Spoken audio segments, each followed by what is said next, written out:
toutes et à tous, aujourd'hui nous allons parler d'un tour de magie qui s'appelle le tour des cartes biseautées.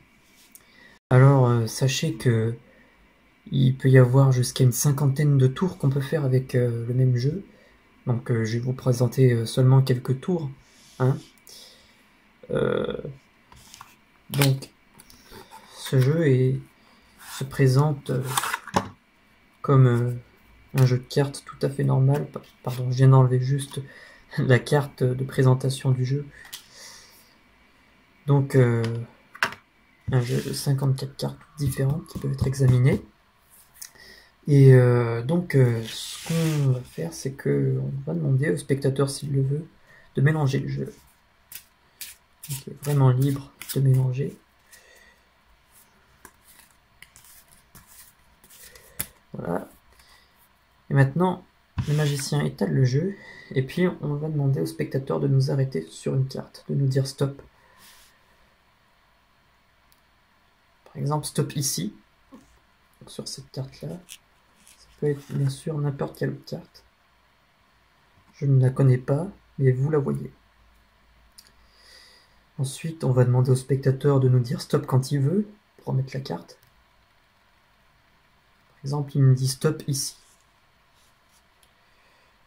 Voilà. À partir de là, on peut refermer le jeu.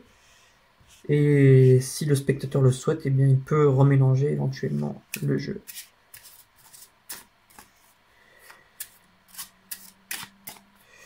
Voilà.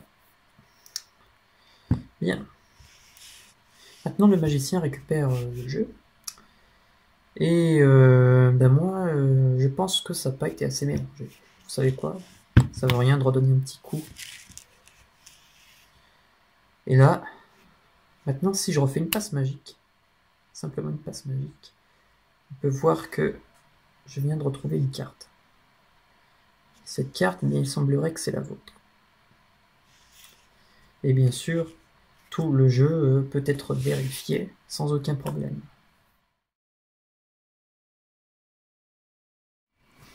Voici une autre application, toujours avec le même jeu de cartes. Donc j'ai le jeu comme ça, je vais le couper, je vais mélanger un petit peu les cartes. Tac. Et là maintenant, je vais faire une prédiction, je vais couper sur le 10 de carreau. Attention, préparez-vous et hop là. Je viens de couper sur une carte. Cette carte, c'est le 9 de carreau. C'était pas le 10 de carreau. Bon, j'étais pas non plus hyper loin, hein, j'étais qu'à un point près. Ça va, donc regardez bien. Je peux toujours me rattraper en prenant par exemple cette carte-là, qui est 6 de pique. Bon, ça pouvait être n'importe quelle autre carte. Et là maintenant, regardez, hop là. Tac, le 9 de carreau s'est transformé en 10 de carreau. Voilà.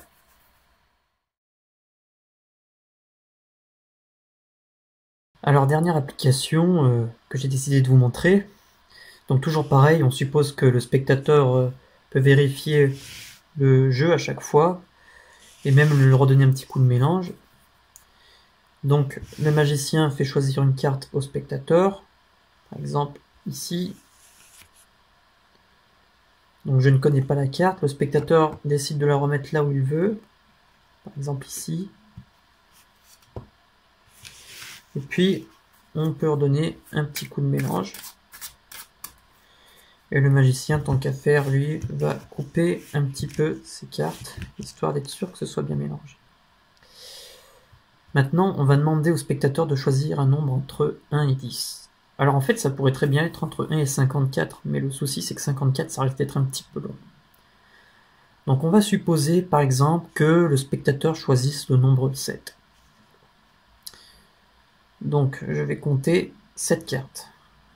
1, 2, 3, 4, 5, 6.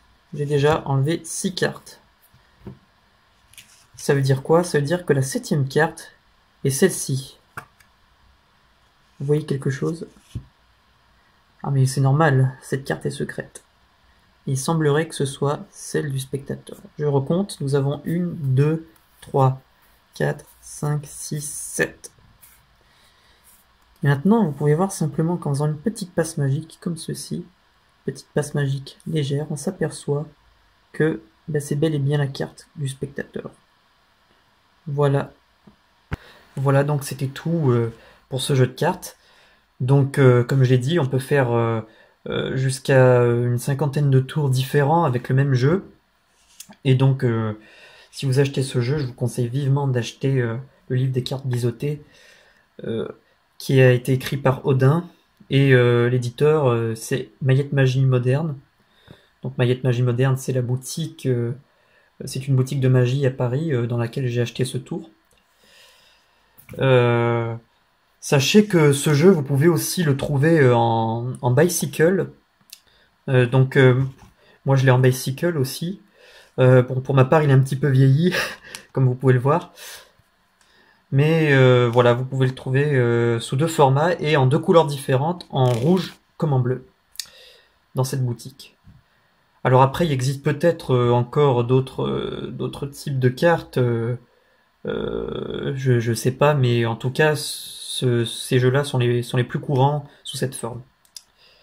Voilà. Alors donc ces jeux de cartes sont presque normaux, hein, puisqu'il y a un tout petit truc en fait qui fait la différence par rapport à un jeu normal. Mais sachez qu'avec ces jeux de cartes, eh bien, vous pouvez très bien jouer. Vous pouvez très bien jouer aux cartes, au poker, à tous les jeux de cartes que vous connaissez, quoi. Hein. Mais ce qui est vraiment cool, c'est que à la fin d'une partie, par exemple, histoire de mettre un petit peu de fun, de mettre un petit peu d'ambiance, vous pouvez faire des tours avec ces jeux de cartes. Donc, si un jour, voilà, vous décidez d'aller jouer, je sais pas, vous allez chez des potes, vous jouez aux cartes, voilà, ça peut être l'occasion toujours de faire un petit tour. Voilà. Et je vous remercie beaucoup de m'avoir suivi jusqu'au bout. Et puis, si c'est le cas et que ça vous a plu, eh bien, n'hésitez pas à vous abonner. Ça me ferait très plaisir. Et accessoirement, à lâcher un petit pouce bleu.